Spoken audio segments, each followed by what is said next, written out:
I've had so many awkward conversations that could have easily turned into arguments. Like, what do you mean you're not ready to be with me? I'm not understanding. Thank you for tuning in. I'm your host, Ache. I hope you enjoyed this episode, and if you can't relate, that is totally okay. You can check out past episodes or catch new ones every other Sunday. And who knows, maybe you can relate. There's only 4 ways to spend Valentine's Day. With your boo, with your friends, alone, or at work. I spent it writing an assignment for school, so alone. I spent it alone. But as some may know, I love Valentine's Day. It is my top 3 favorite holidays of the year. I know it's not a holiday, but I treat it like it's one, okay? I booked it off this year. I'm a lover girl. So obviously, naturally, I love this time of the year. So even though I spent the 14th alone, again, I still made plans to celebrate with my bestie at dinner, which we had to cancel because there's a snowstorm. Anyway, this would have been our 3rd year in a row being each other's Valentine. And don't get me wrong, okay, I love celebrating Love Day with her, but as 2 lover girls, I would like for this tradition to end sooner than later, please. I'm praying and waiting for the day where me and her are on the phone on February 15th talking about how the 14th went.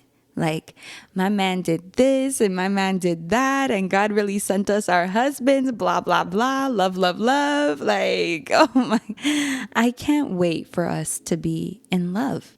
Anyway, in light of Valentine's Day that just passed, I want to talk about love and more so relationships, because there's a lot of things about me that has changed drastically, especially my views on certain things. So yeah, I've quote unquote loved many guys in my 26 years of life, but I've only ever been in love twice. And those 2 times have been with my 2 situationships that I've talked about more than enough times on season 1. For me, there's a difference between loving someone and being in love with someone. Personally, I feel like loving someone is very beautiful. To love someone is to care about them, to ride for them, to support them, to give them advice, to help them, to console them, to truly see them and to miss them and to always have them in your heart. The most basic form of love can be given to anybody, not just a romantic partner, family, friends, teachers, strangers, whatever. I also feel that tough conversations are much easier to have with someone that you love, because the outcome is not to fight and to have an argument. The outcome is to grow stronger and closer because you love this person and you want to see them do well. Now, being in love, in my personal opinion, is very messy. And in my personal experience, falling in love happens too quickly. Maybe that's just me. Whereas to love someone takes time, because 9 times out of 10, there's no expectations that lead to, well, I need to love this person. It just happens naturally. But I feel like there's so many expectations before falling in love with someone because of who that person is. Like, for example, you can start talking to someone, like talking to someone. And you're so attracted to them and, they're saying all the right things. And you're just like, yeah, they're the one. They have to be the one because it's been so long and I wanted this for so long and they just get me and they're just perfect. Then you fall in love with the idea of them. But here's where the problem begins. You fall in love with the idea of them, but then once you start to really get to know them, like the real them, one of 2 things will start to happen. Maybe 3 things, I guess. 1, in a perfect world, everything will work out and, you have your fairy tale ending. 2, you slowly start to fall back and out of love with this person. Or 3, you stay. You stay because you fell in love with who you thought they were. You fell in love with who you wanted them to be. You fell in love with their potential. And because who you wanted them to be makes for a better story for you, you try to change them. and you try to fix them. You need them to fit the mold of the person you fell in love with. And because of this dynamic, it makes tough conversations harder to have because the outcome isn't understanding or to come to an agreement of some sort. The outcome is to just be the person I want you to be. And because that usually never happens, it creates more fights or more arguments or more awkward conversations. I've had so many awkward conversations with the two guys that I was in love with that could have easily turned into arguments if I was that type of person. Like, what do you mean you're not ready to be with me? I'm not understanding. That could have easily been a fight. But baby Ache, she didn't like confrontation. So she would just keep having these awkward conversations in hopes that the answer would change, in hopes that her pretend fairy tale would come true. And don't even get me started with letting go. Oh my goodness. Letting go of someone you love is heartbreaking and it's sad, don't get me wrong. But usually after letting go of someone that you loved, there's almost like a sort of peace that comes with it. After the storm, of course, it's almost like the acceptance comes faster. Obviously, this depends on why you're letting go of this person in the first place. That can easily determine how easy or hard letting go of them would be. But in my personal experience of letting go of someone that I've loved, friends, family, guys I've talked to, whatever, it will hurt for a few weeks, maybe a couple of months, but then I genuinely feel okay. I guess because for me, it always feels complete, like a full circle moment, even if I don't know the full story as to why things are ending in the first place. You know when people go through breakups and they'll say something along the lines of, well, I guess they were just here for a season?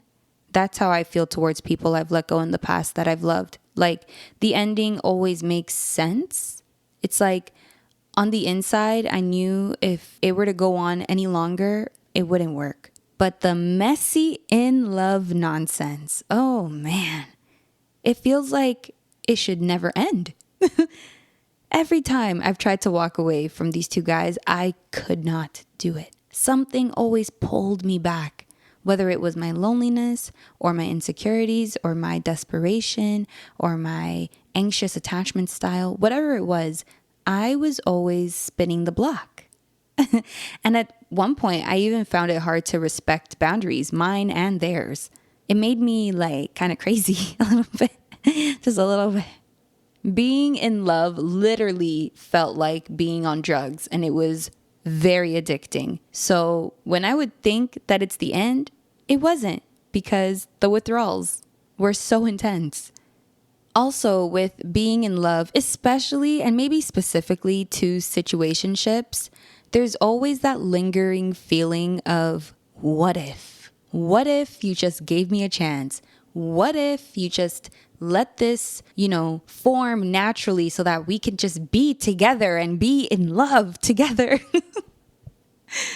And that lingering feeling just made me want to stay to find out what if. And sometimes, most times, you don't need to know. Because you will either learn the hard way or you'll never find out and it'll just drive you insane. But anyway, that's what I mean with being in love is just too messy. It's too messy. But now I've changed. I've seen the light and I don't move like that no more. At least I don't think so. God hasn't really tested me in the dating world yet, so I don't know if I've actually changed or not. But I would like to think that I have because I move very, very differently now in spaces where I used to act a fool. I have a little bit of a confession to make. In the Bible, it says, "Don't long for the good old days. This is not wise." But I'm going to be so real with you. These past few years, all I've been thinking about are the good old days. And the thing is, I don't want to. I'm ready to kiss those old experiences goodbye and live out new ones. It was so easy for me to talk to guys back then. My phone was never dry. I had options back in the day. Let me tell you, all I had to do was post a picture on Instagram and my DMs were dumb. If I post a picture now, when I post a picture now, it's all my girlfriends and my mom and my sisters in the comments, and that's about it. which is fine, okay? I'm not saying that because I want my DMs to be flooded. Please don't disrespect me. I am too old for that now. But I say this because my life now is just not spicy anymore. It's not interesting. It's just happening. And I'm not going to sit here and act like I haven't done a complete 180, which has most likely been the reason as to why I'm in this love drought, if you will. Like, the way I attracted guys before was gross. No judgment to the old me because she didn't know any better, okay? So I can't blame her for not listening because there was no one to listen to. But like, I used to dress to impress men. Like, that was my goal. I was like, I'm gonna dress a certain way so that I'm being looked at. I used to dress so provocatively, in my opinion. Maybe for someone else, it's not even that crazy. But to me, looking back at it now, I'm just like, oh my God, girl, what was that? I used to think that the only way I was ever going to be in a relationship was if they were attracted to me sexually. Like, I knew I had a great personality, but I didn't think that was enough, which honestly breaks my heart even talking about it because I really didn't know any better. But, you know, it is what it is, and I can't go back in time now. And it wasn't until the beginning of 2020 where things changed, and it wasn't even because of the pandemic. It was because I got into my first relationship, if you will. I don't like to count this as my first relationship because it was very short-lived, and that embarrassed me. And I don't want to be tied to anything that embarrasses me if I don't have to be. So anyway, this relationship taught me a lot about myself and relationships in general. It showed me that I was excuse my language. I let so many things slide just so that I can experience my first relationship. In my head, I was like, you know what? Maybe this is what they mean when people in relationships say relationships are hard. And I would use that as an excuse to stick around. And at the end of the day, he ended up breaking up with me, which just goes to show that going out of your way for the wrong person leads to nothing. It leads to burnout, sadness, anger, resentment, confusion. I mean, the list goes on. But anyway, after all that, I started to get really heavy convictions. I feel like God was really pulling me away from my old ways because I had no self-control or self-respect. I was very clingy. I wanted more than what these guys were able to give me, and I knew that. But I thought I was so special that they would want to change for me. Newsflash, that was very silly and that didn't work. If you know that someone cannot give you what you're asking for, it's up to you to either accept it and drop it or accept it and leave them. That's it. Leave them alone or keep it pushing because it's not fair to the other person to be manipulated into feeling bad about something they couldn't do when you already know beforehand that they couldn't do it. Anyway, so I got a lot of convictions and most of them were put to the test last summer actually. Last summer was my first summer really outside since the pandemic. And there were certain events that I had gone to or wanted to go to that didn't align with who I was anymore. And I didn't know that at the time. But because these were spaces that I used to love being in back in the day, I thought I'd have the same feeling like I did back in the good old days. And what did the Bible say? That's not wise. One of my convictions were to stop dancing with people I didn't know. Now, let me tell you something about the type of parties I was going to, okay? I was going to fetes. And if you don't know what a fete is a Caribbean party that mainly plays soca. Look it up and you'll get the gist. At all these parties, there's a lot of bumping and grinding, okay? And that's fine. That's the culture, right? But I just didn't feel comfortable doing that anymore with people I didn't know. Especially because that used to be one of my old tactics to get a guy's attention. Man, I hate that for me, but whatever. For example, if I saw a guy that I was like, ooh, I want his number, I would just pull up my booty shorts and shimmy my way over to him and just start walking up my waist. And then usually that would lead to, you know, me getting his socials or his number or whatever. And boom, I've added a prospect. But now I hate being touched by men. I hate it. I hate it. I hate it. I hate it. I went to Soak or Die, which is an event, big event that happens in Toronto in the summertime. And some guy walked up to me and just grabbed my arm to try and talk to me. And I spazzed. I was like, why are you grabbing me up like that?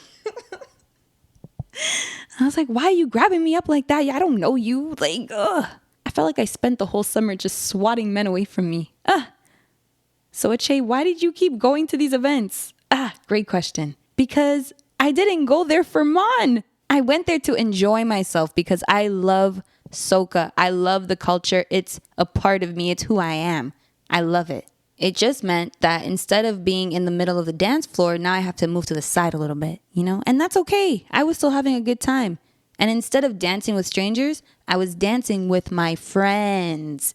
But it definitely made things hard. I didn't walk away with any prospects this summer. Not one. And I know that if I was dancing with people, there's a higher chance that that number would be like maybe 3. Maybe. But yeah, I talked a lot about my summer in season 1 if you want to like take a listen over there. But anyway, so that was one of my convictions. But another big one, no more potheads. Okay. I've worked at a dispensary for a very long time now. And personally, weed is just a no for me. It used to never bother me because live your life. You know, that's none of my business. But now it's a big non-negotiable / deal breaker. I'm not having it. No smoke of any kind. No. I can go on and on about why I feel so strongly about this, but I'm not even going to explain myself about it. It's just a no for me, and I want it to be a no for my man too. But this conviction is a tough one because, like I said, I work at a dispensary, right? So every now and then there'll be a guy or whatever, and I'm just like, it could never work. It could never work because you're here, you're buying weed. You're here, you're doing this. I can't. I'm sorry. Well, I'm not sorry, but it's just like, you know what I mean? So hopefully by God's grace, like when I find a new job sooner than later, it'll be a new pool of options, I guess you could say. I mean, these customers weren't even options anyway. But yeah, another really, really, really, really, really big conviction I got, waiting till marriage. Oh, my goodness. I never thought that I would ever get to this point, but here I am. And it started slow, okay? It wasn't all at once. First, I was like, you know what? I'm not going to be intimate until I'm claimed and he asks me to be his girlfriend. That's when he can get it. And then more time passed and, you know, I was doing a lot of reflecting and just thinking about my past as I do. And I was like, you know what? Actually, I'm going to wait till I'm engaged and then he can get it. But then more time passed, more reflecting, more, you know, healing or whatnot. And I was like, you know what? I'm just going to wait till I'm married. And obviously, I'm not dating right now, so I don't know how that conversation would go. But I can imagine it just being really awkward to say, for lack of better words. Like, I just feel like it would be awkward. Like, is that something you tell someone on the first date? Hey, so I'm not going to have sex with you until we're married. So, you know, just a heads up if you thought this was, you know, going that way or whatever. I don't know, but clearly I don't have to worry about that right now because there's no prospects, there's no dating, there's no nobody. And let me actually go back to the fact that God hasn't been testing me in this part of my life, and I'm quite annoyed. Like, I need to know if I'm still a dummy when it comes to love.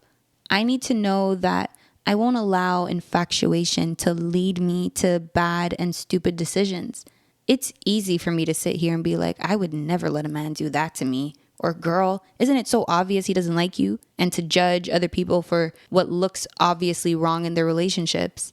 But as someone who has claimed that they've changed and that they know right from wrong now, with no evidence to back it up, I've learned to just shut my mouth. For 2 reasons. 1, because it's not nice to talk about other people and, you know, you never know what someone's dealing with behind closed doors and, you know, it's none of your business. And 2, because I don't even know how I would act if I was in their exact position, because I haven't even had the chance to be in a position similar to theirs. How would I know if I would stand on business? How would I know if I would actually get up and leave when I know the relationship isn't working? What if when I enter a relationship that's not for me, I just stay because it feels good and I've wanted it for so long? I mean, I hope not, but I won't know until I'm in it. You'll never know until you know. And that's just life. All these convictions are great for right now because they're not getting in the way of anything. But sometimes I get scared that my loneliness would get in the way or my insecurities would get in the way, and I would allow myself to be led by my emotions rather than my knowledge and my convictions. I think I'm strong, but I don't know if I am strong. You know what I mean? But anyway, this Valentine's Day was hard because back to my main point, I love love and I want to feel love again, but I know it'll be worth the wait because it has to be, right? If I truly have faith that God Himself will bring my future husband to me, the perfect one for me, that has to be worth the wait, right? That's what I need to believe, and not to get dark or anything, but sometimes I get scared that being in a relationship and getting married is not even in the cards for me. And I literally have to shut down that thought every single time because I have to have faith. But one thing I know for sure, I don't want to be blinded by that person. I want them to lead me closer to God. Because that's another conviction I got. They have to be a follower of Jesus Christ. Quick little story time before I wrap this up. I was telling a couple of my old coworkers about my non-negotiables and what I'd like in my man and whatever. And as I'm listing my things, they just stare at me like, what the heck is wrong with this girl? And they basically told me that it's going to be really hard for me to find someone and that I'm being too picky and that I have to be more open-minded and all these things. And I was just thinking to myself, there's no way that in this big world that we live in, there's not at least 20 guys that fit the description. Ain't no way. Ain't no way. But who knows, man? Maybe I'm the problem. I used to tell myself that it wasn't me, but I don't know anymore. Maybe I just need new perspectives. But for right now, I'm just going to be right here, looking pretty and doing my own thing. Because he who finds a wife finds a good thing. So I'm going to just wait because I am a good thing. I'm a great thing, okay? I know there's a lot of people out there who feel the way I feel, annoyed of being alone, but not willing to lower their standards. And it's so hard to stay true to yourself when you've been waiting for something for such a long time. Trust me, I get it. But don't worry. You're not alone. I am right here alongside you. For now, I'm not trying to be waiting here next to you forever. We will get out of this soon. Like, follow, comment, subscribe, download, and most importantly, share this with people who feel the same or similar feels. And who knows? Maybe you can relate.